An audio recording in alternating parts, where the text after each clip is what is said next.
Okay, I'm documenting what we've done to the 357 fences here. Carlton Drive. At 357 Carlton Drive. Josh Ben Mosh. Yeah, I mean, Jacob Ben Van Mosh. Mosh. Resident For his dogs, for his dogs. for his two pit bulls. Okay, here we go. This is what the old fence used to look like. It was about 20 years old. The boards were starting to rot. The dogs could chew through them. So what I did was I built a new fence. We'll come in here. Yeah, just well. Also, it also used to look like this too.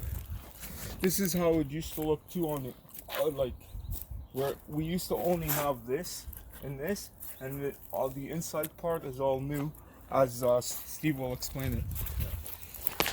So as you can see, I built a new fence with new fence boards, about 6 feet high.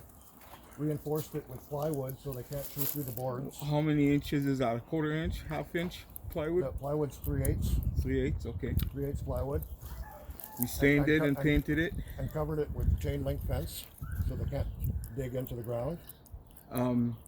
As you can see, in some parts it's even 3 layers. On the bottom part, as you can see, it's even 3 layers. I put a kick plate down there so they can't even get it into the ground. And there's bricks. And as you can see, there's one plywood here, another plywood in the back of it, plus the new fence, plus there's even link on top. So you're looking at 1, 2, 3 layers, three layers of protection. Ever since we did that, the dogs never even bothered biting or chewing. If you want to turn around here, on the back fence, you can see I reinforced it again with plywood and chain link fencing. This tree has been recently taken down. We're in the process of cleaning it up, so the dogs can't climb up the wood if that's your thinking. Again, same idea. Reinforced 3x8 plywood and additional chain link. We've heightened the height by adding this, just as more of a deterrent than anything else. And as you can see, there's no way they're gonna chew through that. They never goes all the way to the bottom, digs into the ground, so they never ever did bothered. It was only the one female dog that was usually, yeah. As you can see, I reinforced the gate with plywood again and put a lock on it and a latch. This lock will go on there. I'm just working on the back right now. And then we'll go this way.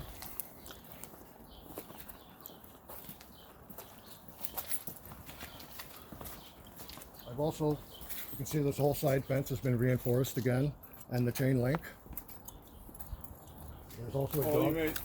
You've also built a dog kennel.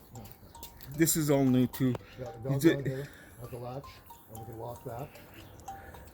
This is I'm just gonna say, this is a new dog kennel that a lot of the times we would separate the dog. Oh, now that we have the option of the extra dog kennel, well, we can put one dog in there, and then there's no way she can get anywhere close to the outside fence. And even if she did, she'd have to go through the fence, which is impossible. Closer and look at the top. I've also put some mesh up here so they can't jump out of there. And there's a gate. There's a dog house there, so they can have some shelter when it gets cold. And again over here, and again all around surrounding, same idea that we explained on the other side. This is just the south side. Then again, plywood. This is actually the side where the neighbors had an issue with the dog biting the fence posts. Again, we replaced the fence. We added plywood. We added height, and it's good. As you can see, it goes all the way. You want to take a picture of that? Goes all the way down and surrounding. Eventually, we'd be getting rid of the lumber that's there actually in the next couple days, so that lumber won't be there in case the dogs try and climb on top of it. So look up here, there's a cable that runs the length of the yard. And the male dog, Jimbo, is tied to this chain. Oh yeah. So he can't get loose. It's a thick Yeah. chain. I plan on having any dog out at one time at a time. Probably one in the kennel. If I do have them both out, one will be in the kennel, but the other one will always be attached to this from now on. Ever since we had that incident, we made all these adjustments, and we plan on having the dog secured to this. So even if he somehow gets over the fence or somebody leaves the gate open again, he's not going to get too far with this chain and this it's pretty secure wire Yeah, cable. cable. Okay, so I installed another little section of fence here with the gate. So we can isolate the dogs to this section of the yard. It's got a latch on the other side and a lock that can be put on there. Take a picture of it. And we'll come to the other side here. So yeah, this just stand there for a sec. So this is like this is like the side of the house. It's like the middle way. Usually the dogs are not here, but we have the option of blocking this gate. Just move back a little bit. Okay. Just come this way. We have the option of blocking this gate and having them in the yard. And while I do my barbecuing or whatever, if I want to sit down out here, whatever. And even if, and then there's also that gate, and there's also this Yeah, I gate. was going to explain that gate, Jeff. Yeah, you go ahead and explain that gate. So again, this fence Same has been idea reinforced- on this side, yeah. reinforced with the plywood. And then on this gate here, the day of the incident, there was no lock on the gate, so Yeah, explain that. I think maybe his son had maybe Somebody had left the door Yeah, open.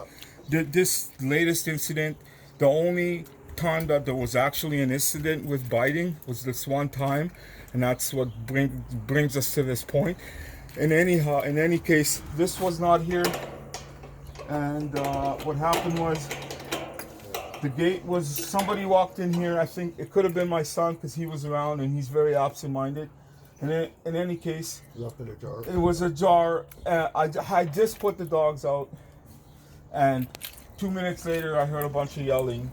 So I didn't have this here. It wasn't. I didn't have it locked. But now, from now on, this will always be locked at all times, so nobody can come in. This door gate leads to the outside. So if anybody tries to come in and leave that door open so the dogs can get out, then they'd have to break this lock. Plus, they'd have to break the other gate lock as well, which I don't think they would do. So the gate is also a chain link fence, chain link gate, but I reinforced it with some metal cladding so they can't see what's happening out there or dig through the chain link. I've seen dogs break through chain link before, but they've had no success with this stuff. So then again, what he's saying is, what the carpenter is saying is that there's two plies here. One's a chain link, and one's a thick cladding. metal roofing or siding, whatever you want to call it. That they like I say, they never ever even attempt to bite through that. So I think that pretty much wraps up what we've done. Yeah, this is pretty well.